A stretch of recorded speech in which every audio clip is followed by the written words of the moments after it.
वजीर अफजाइश मवेशियान टी श्रीनिवास यादव ने कहा कि सनत नगर हल्के की तरक्की और आवाम की फलाह बहबूद के लिए हुकूमत की जानिब से बड़े पैमाने पर इकदाम किए जा रहे हैं। रियासती वजीर टी श्रीनिवास यादव ने सनत नगर का दौरा करके मुख्तलिफ तरक्याती कामों में हिस्सा लिया। इस दौरान रियासती वजीर ने LIG कॉलोनी में ड्रेनेज लाइन की तामीर, AK गोड़ फंक्शन हॉल के करीब ड्रेनेज का काम और नीम कार नगर में पानी की पाइपलाइन के कामों का आगाज किया। इस मौके पर उन्होंने कैलाश नगर में 3.30 करोड़ रुपए की लागत से तामीर किए जाने वाले मल्टी पर्पस फंक्शन हॉल की तामीरी कामों का आगाज किया।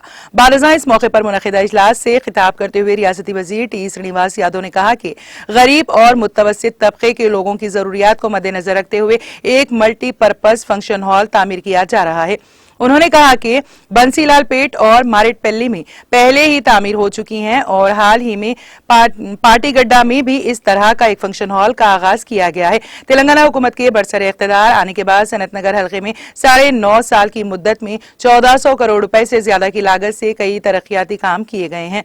उन्होंने कहा कि बुनियादी मसला सनत नगर इलाके में मकानात के ऊपर से गुजरने वाली हाई टेंशन पावर लाइन को हटाना था, जिसमें कई जानें चली गईं। इसी तरह उन्होंने कहा कि नक्कासी आप का मसला भी मुकम्मल तौर पर हल हो गया है। उन्होंने कहा कि उनकी ख्वाहिश और मकसद सनत नगर हल्के को तरक्की में मिसाली बनाना है। इस प्रोग्राम में कॉरपोरेटर कोल्लन लक्ष्मी बाल Reddy, zonal commissioner Venkatesh, DC Jagan, EE Indira, water works के GM हरीश शंकर, कायदीन कोल्लन बाल रेड्डी, बाला राज, ओम प्रकाश शर्मा और दीगर ने शिरकत की।